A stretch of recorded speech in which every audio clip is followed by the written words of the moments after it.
we talked about, a 40-year-old, white guy that, I want to say missed the mark, but could have did a little bit better. No, he missed the mark. Okay, He missed the so mark. he missed the mark. So Yeah, let's he missed the mark. transition to a 15-year-old black boy or young man, I want to call him, and that's Mikey Williams. And for everybody who don't know who that is, he's the number one, player in the nation at the age of 15. Mm-hmm. So for basketball. So when all of this happened, he tweeted, and I want to make sure I don't misquote him. He tweeted, "Going to an HBCU wouldn't be too bad." And then on a longer Instagram post, it's long, I won't quote that, but some things that he put, sum it up, he said, "It doesn't matter where you go. If you're a pro, you're a pro," and that he is 10 tones down and riding with the black community. So, and for people that know what 10 toes down means, he's just firm in his stance of where it's, I'm just playing. So, but this isn't like a new thought, of like the top athletes going to HBCUs and thinking yeah. So the thought behind that is like, if Zion, instead of Zion going to Duke and making them richer, he go to Howard, and all those ticket sales, all those TV deals, they go to Howard, they go to HBCU, and they stay in the black community. Yep. So, I guess, Brad, I guess I want to go to you first, because even though this thought is not new, I think the mistrust with the PWIs is at an all-time high. Like, you see it so much. Like, all these college football players are calling out coaches, saying he used racial slur. He used racial slur. He did this. This coach didn't call us. Like, they are, calling these coaches to the door, and they're telling you, you better answer. Like, what's up? What's going on? So, with that said, do you think that these athletes should go to these PWI? I mean, these HBCUs, instead of going to like the Dukes and Kentuckys? I think it should be a real discussion. I think it should give some real thought to it, and not just throw it out in the air just to see what people say. I do believe Mikey Williams, though. I do believe that he's thoroughly interested in going to one. I want to give a shout out to whoever raised him, his parents, because he sounded like somebody who was raised well. Because he only being 15, 16, talking like that means that he got a good foundation, a good background. And I think that's what's missing in a lot of people, is that, I think Ray being raised like that. So yeah, I think it would have an impact. I think HBCUs are important. I went to one for a couple semesters out of Norfolk State University. Norfolk State. So I think they're important. I think it would be huge. I think it would be I think more than one. I think more than one. I think a couple people, if you just get a team, just say like, hey, yo, let's all just go to Howard one time down. You know what I mean? And just rock this joint and just have this joint looking crazy. You know what I mean? So I think one class should do it to spark real change and help HBCUs, and so I'm all for anything that's helping HBCUs ultimately. So I think it's dope for Mikey to think that and to really be thinking about going to HBCU, and hopefully he get a couple of his peers to join him. I think that would be dope. Bronny. Bronny definitely can do it. Bronny can do whatever he want. Yeah. What you think, Mills? No, it's definitely dope though. Shout out to him for real. I think he's really going to be a great leader. Going forward, a lot of people are going to look up to him. I mean, especially when you get the older crowd, that shows interest in the choices you're making, and actually, respect the choices you're making. That definitely will, impact the children to look that way and think that way as well. Now, but I think it's a risk for him to go to a HBCU. I looked up a little bit, and there's not a lot of HBCU players that's getting drafted, especially on the NBA, on the basketball side. I think I believe it's only currently 2 players that's actively in the NBA right now that came from HBCUs. Quinn. Back in the day. Kyle Quinn went to Norfolk State when I was there. He probably was trash. He looked like he went to Norfolk State. Yo, my bad, Rack. Sorry, Norfolk. But yeah, I mean, it. Like I said, it's whatever purpose he has. If he's, you know, if he really has dreams to be an NBA player, you know, I think it's a risk. But if he has dreams to be that Colin Kaepernick, that person that's pushing change, that person that's trying to start a movement, that person that's trying to get, you know, people on board to make things happen, I think that's a great move for him. I can see that his passion is here, is there. And I think let's go back to the question I asked earlier. Why do people, you know, choose to go into professional sports? You know, so it's definitely a risk because, I mean, even though he's a top player in the world, you know, at that level, will he get drafted when it comes to that time? You know, is he going to be that person to get drafted? He's going to be that person to be in the NBA. I don't know if that's something that he really wants to do. You know, I haven't really talked to him. But if you want to hit me up, you can hit me up. Really. Yo, come on, Mikey. You and Drew Brees could hop on the show. All right, let me stop you, Mills, right there. And since Sam not here, I got to use his line. You know, let's be clear here. Let's be clear that the stat that you put up, it doesn't apply. Because Zion, for example, he didn't even need to go to college. If it wasn't the stupid one and done rule, then he would have went right from high school to the NBA. But since that, he went to Duke for his 1 year, you know, balled out and got drafted. So we're not talking about just, you know, any old player.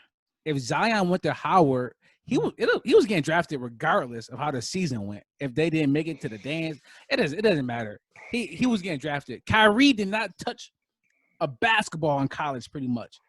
He went there, got hurt, and was done. And went number one. So I don't think we're not talking about just any Kyle or Quinn. We talk about the number one player in the nation that go there. I think they will get drafted regardless. What's called it? Melo Ball. Where's he at right now? Is he playing overseas somewhere? Yeah, is he back here now? He back is over. Yeah, they've been all over the place. He didn't play one game of college, and he's probably gonna be the number one draft pick, you know, when it's his time. So I'm not too worried about him going to HBCU and losing value, unless he get hurt. But that could happen anywhere. So I mean, you got anything you want to respond to that with Mills? No, I mean, that was a great point made, but I think the whole sports world is too focused on entertainment and not focused on the impact of the people. Because I mean, those are the people we look up to. You know, growing up, I want to be like Mike. You know, I want to be like Vic. I want to be like, you know, these athletes. They're the ones that we look up to. And I think society looks at them too much as entertainers and people to, you know, put a couple dollars in your pocket than them being actual people that can, you know, make a change. Oh, now that's a whole different conversation that we can have another day, Mills. That's you're trying to go deep. But like, who should our heroes be? Like, should we care more about politicians than athletes? I agree. That is a conversation we need to have. If we put too much pressure on these sports figures, but I mean, I don't think I'm ready for that today. That's a deep one for me, bro. But I would say I do agree with you, Mills, from a standpoint of I don't know about HBCUs and their facilities, their training staff. Like Coach K is like one of the greatest coaches ever. I don't know how the coaches are at these HBCUs or these kids. They're probably trash, bro. The coaches, I'm not gonna call them trash, but I don't know if they will get the same coaching as if they had Calipari and just those schools are training you for the NBA. Quality. It's quality, bro. Quality. So I think the quality. Yeah. I think the quality isn't going to be as great at an HBCU. Yeah, but I mean, no, you can finish. No, you can go, bro. No, well, I mean, Definitely, I definitely agree. The facilities and training staff is not going to be on the same level. It just can't At be first. the money, and also which is I know. I mean, they shouldn't. It's illegal technically. Well, probably not moving forward. But Duke and them, they was chopping out bread. Arizona, they were.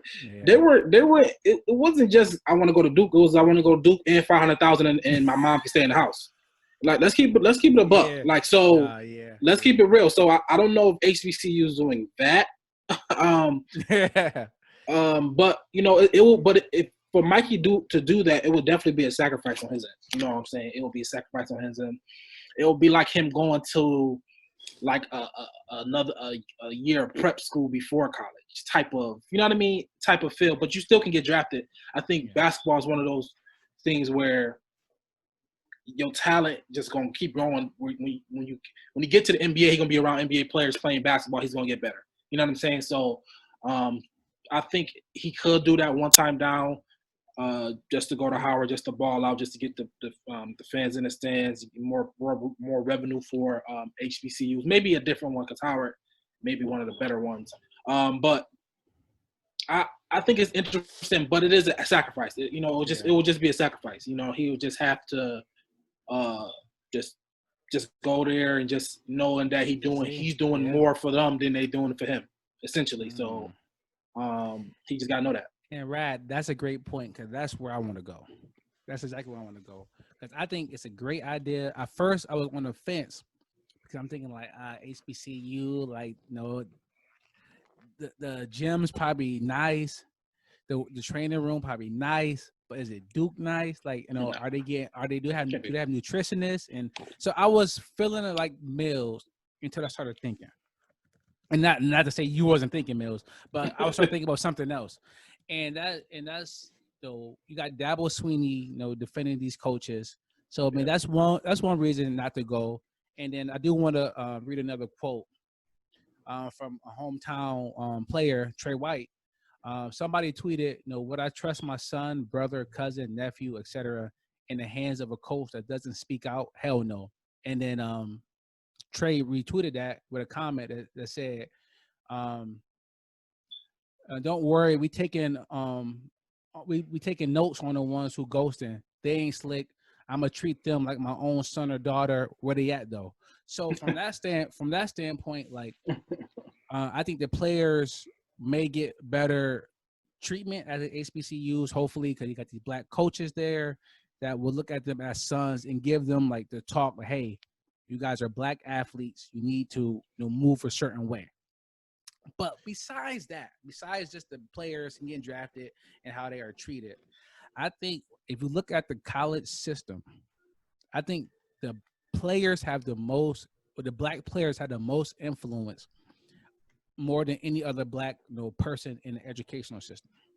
So I would tell them to start going to HBCUs to really force the hand of these PWIs. So like, until you guys start having more black ADs, or if you guys start having more black coaches, the black coach percentage in the NCAA football is ridiculous. It's sick. Same things with basketball. So until you start getting these black coaches, black training staff, black recruiters, even then go further than that.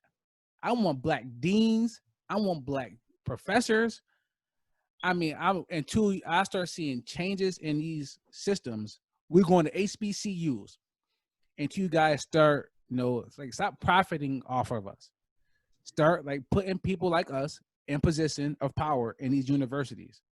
And until you start doing that, I want all the Zions, the Mikey Williams, LaMelo, whoever, if y'all got any nephews or nieces that's about to go hoop, tell them go to HBCUs and put the pressure on these big universities.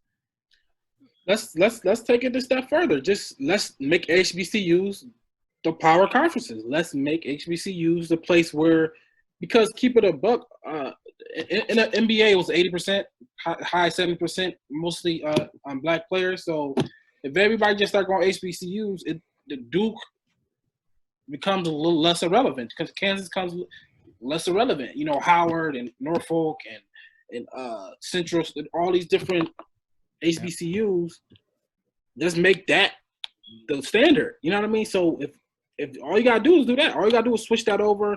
People start going there. Ticket sales start being crazy. Scouts, NBA scouts coming to those games.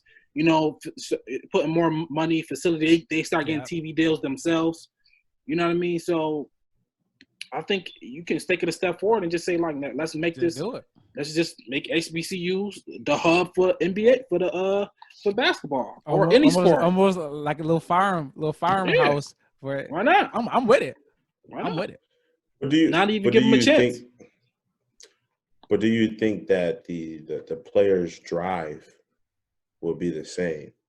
It's a totally different atmosphere.